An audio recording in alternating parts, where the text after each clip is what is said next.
आखिरी वीडियो में मैंने आपको तारुफ दिया था रैंडम वेरिएबल के बारे में, और फिर हम चले गए थे रैंडम वेरिएबल की दो अक़साम की जानिब, जिनमें से एक डिस्क्रीट या मुजर्रद किस्म थी जो कि एक महदूद या मुतनाही मिकदार है किसी वैल्यू की। मैं कहता हूँ कि ये इंटीजर्स होते हैं, लेकिन ये ज़रूरी नहीं कि ये हमेशा सही या आदाद ही हों। अगर आपके पास डिस्क्रीट वेरिएबल है तो फाइनाइट का मतलब यह है कि आपके पास लामुतनाही आदाद नहीं है डिस्क्रीट रैंडम वेरिएबल की वैल्यू के लिए। और दूसरा था हमारे पास कंटिन्यूस रैंडम वेरिएबल, जो कि ले सकता है एक लामुतनाही नंबर।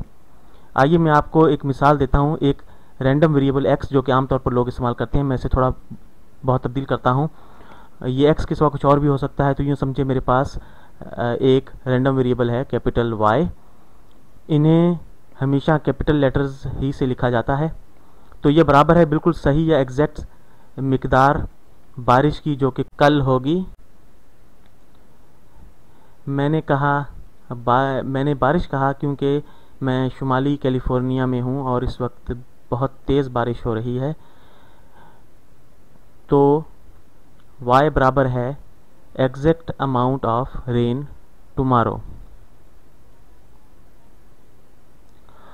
यूँ कहें कि मैं नहीं जानता कि हकीकत में प्रोबेबिलिटी डिस्ट्रीब्यूशन फंक्शन क्या है इसके लिए, लेकिन मैं एक बनाऊंगा और इसे वाज़ेह करूंगा। तो मैं ड्रा करता हूँ एक प्रोबेबिलिटी डिस्ट्रीब्यूशन, इसे प्रोबेबिलिटी डेंसिटी फंक्शन भी कहा जाता है, और मैं इसे बनाता हूँ कुछ इस तरह। तो ये कुछ इस तरह दिखाई देगा, कुछ इस तरह। ठीक है। और फिर मैं नहीं जानता कि ये ऊंचाई कितनी है। तो ये x एक्सिस यहाँ बारिश की मिकदार है। तो ये 0 है और ये 1 है और ये 2 और ये 3 और ये 4। तो ये बारिश की मिकदार है। और ये जो हाइट है यहाँ पर, ये यूँ समझें कि ये हाइट है, मैं ये समझेंगे 5.5, ये इसकी हाइट है। तो अगर हम ये कहें कि प्रोबेबिलिटी मालूम करें इस वेरिएबल y की जो यहाँ पर है, तो ये बराबर है अगर 2 के, तो मैं कहूँ अगर ये 2 पर है, 2 इंच अगर इसकी प्रोबेबिलिटी हो कि 2 इंच बारिश हो, तो इसकी प्रोबेबिलिटी क्या होगी। तो ये हम यहाँ पर इसे ऊपर ड्रा करते हैं, यहाँ पर आता है इस मुकाम पर, इस नुक्ते पर। तो ये बराबर है 0.5 के। क्या ये बराबर है 0.5 के? तो मैं कहूँ कि एग्जैक्टली ये 0.5 के बराबर नहीं है।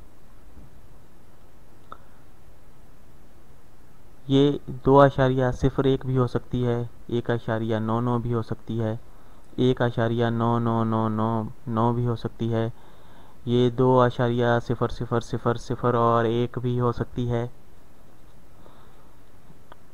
क्योंकि ये 2 एग्जैक्ट वैल्यू है, यानी इसमें यूँ कहें कि एक कतरा भी 2 इंच की बारिश से ना ज़्यादा है ना कम है, ये मैं एग्जैक्ट वैल्यू कह रहा हूँ। और ये देखा जाए तो ये मुमकिन नहीं है कि ये एग्जैक्ट वैल्यू 2 इंच बारिश हो, ये ज़्यादा भी हो सकती है और कम भी हो सकती है। इसमें एक कंटिन्यूस वेरिएबल है, तो ये अगर 2.01 है तो ये भी गलत है, और 1.99 अगर हम बारिश है तो ये भी गलत है। हम कह रहे हैं कि एग्जैक्ट 2 इंच बारिश हो, इसकी क्या प्रोबेबिलिटी है। तो ये देखा जाए तो ये बज़ाहिर मुमकिन नहीं है। तो अगर देखा जाए तो कोई भी मेजरमेंट का कोई ऐसा आला नहीं है जो मुकम्मल तौर पे इसे बता सके, यानी कोई भी स्केल जो है वो 2 इंच का वो एग्जैक्टली 2 इंच नहीं हो सकता, ये छोटा होगा या बड़ा होगा। इसी तरह अगर हम प्रोबेबिलिटी मालूम करें कि एब्सोल्यूट वैल्यू y की -2 कम है कुछ टॉलरेंस से, यूँ कहें 0.1, तो इससे हम यूँ मालूम करें कि तो प्रोबेबिलिटी 1.9 अगर हम कहें कि less than y is less than 2.1, तो ये इसके बराबर है। अब यहाँ पर ये वक्फा है, अगर हम इसे कहें कि 1.9 और 2.1 के दरमियान अगर यहाँ पर हम यहाँ पर एक बनाएं एरिया, तो ये की है और हम जानते हैं कि ये प्रोबेबिलिटी यहाँ पर हो रही है। तो ये एरिया जो है ये प्रोबेबिलिटी को, इस कर्व में प्रोबेबिलिटी को ज़ाहिर करता है। और वो जो बुनियादी तौर पर डेफिनेट हैं, प्रोबेबिलिटी डेंसिटी फंक्शन जो है इस पॉइंट पर जो है, इस पॉइंट से इस पॉइंट तक। तो मैं देखता हूँ, अगर ग्राफ में दूसरे रंग से इसे बनाता हूँ, तो ये करें, ये जो लाइन है ये फंक्शन ऑफ x है। इसे अगर यूँ कहें कि ये f ऑफ x है, तो ये प्रोबेबिलिटी जो यहाँ पर हो रही है इसे अगर हम लिखें, ये बराबर है इंटीग्रल 1.9 और 2.1 फंक्शन ऑफ x डेरिवेटिव। तो ये इंटीग्रल जो है ये इसको ज़ाहिर करता है, इसी फंक्शन को जो हम रैंडम वेरिएबल में यहाँ पर कर रहे हैं। तो ये हिस्सा जो है दो जो है एग्जैक्टली अगर कहें कि एक लाइन है, तो लाइन जो है, अगर यहाँ पर ये एक लाइन है तो हम ये कहें कि इस लाइन की हाइट तो है, लेकिन इसका एरिया क्या है अगर हम ये मालूम करना हो, तो इसकी एक हाइट है लेकिन इसकी विड्थ जो है वो लाइन की विड्थ नहीं होती, तो हम इसका एरिया मालूम नहीं कर सकते। तो इसका एरिया 0 होगा, क्योंकि इसकी विड्थ 0 है तो एरिया 0 होगा। तो ये मुमकिन नहीं है कि हम यहाँ पर इस लाइन की एग्जैक्ट इस पॉइंट पर हम इसकी प्रोबेबिलिटी मालूम कर सकें। तो हमें एक ज़्यादा एरिया चाहिए होगा। तो ये जो एरिया हमने 1.9 से 2.1 तक जो एरिया लिया है, इसमें हम इसकी प्रोबेबिलिटी मालूम कर सकते हैं। तो अगर हम इस ज़्यादा 1 से 3 तक लें तो ये प्रोबेबिलिटी ज़्यादा होगी। अगर हम ये कहें कि आशारिया 1 से वैल्यू कम है, तो हम यहाँ पर इस हिस्से की 0.1 से कम हिस्से की प्रोबेबिलिटी कैलकुलेट करेंगे।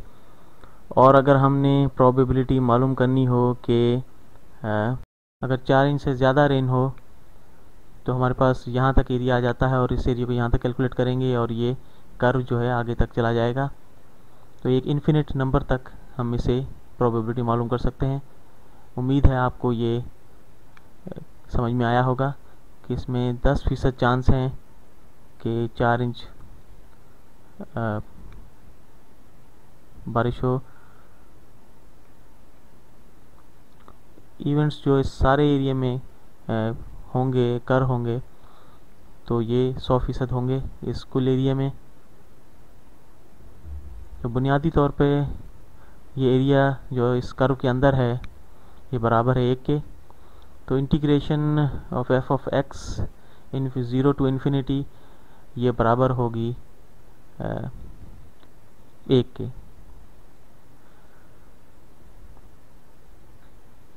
अगर आप कैलकुलस देखें तो आप इसको आसानी समझ लेंगे। तो डिस्क्रीट प्रोबेबिलिटी पर हम इसे इस तरह यहाँ पर हम इसे इस्तेमाल करेंगे, और डिस्ट्रीब्यूशन का जो तरीक़ाकार है, तो हम यहाँ पर एक बनाते हैं और डाइस लेते हैं और यूँ समझें कि ये कॉइन है, ये सिक्का है, उसकी 2 प्रोबेबिलिटी हमने बनाई कि 1 और 0 के हेड आए या टेल आए। तो हमने 1 और 0 से उसे ज़ाहिर कर रहे हैं। तो x का फंक्शन जो है 0 और 1 होगा, जो हेड है और टेल है इसकी प्रोबेबिलिटी 0.5 होगी। तो अगर ये बराबर हैं दोनों प्रोबेबिलिटी, या ये भी हो सकता है कि एक की प्रोबेबिलिटी 40% हो और दूसरे की 60% हो, लेकिन ये कभी नहीं हो सकता कि दोनों की प्रोबेबिलिटी 60% हो, जो कि 120% हो जाएगी, जो कि मुमकिन नहीं है। तो ये एक रैंडम डिस्क्रीट रैंडम वेरिएबल है। तो इसे यहाँ पर आप समझ सकते हैं कि ये एक डिस्क्रीट रैंडम वेरिएबल, तो डेंसिटी फंक्शन बराबर है 1 के। तो ये अगली वीडियो में मैं आपको इसके बारे में इंट्रोडक्शन दूंगा।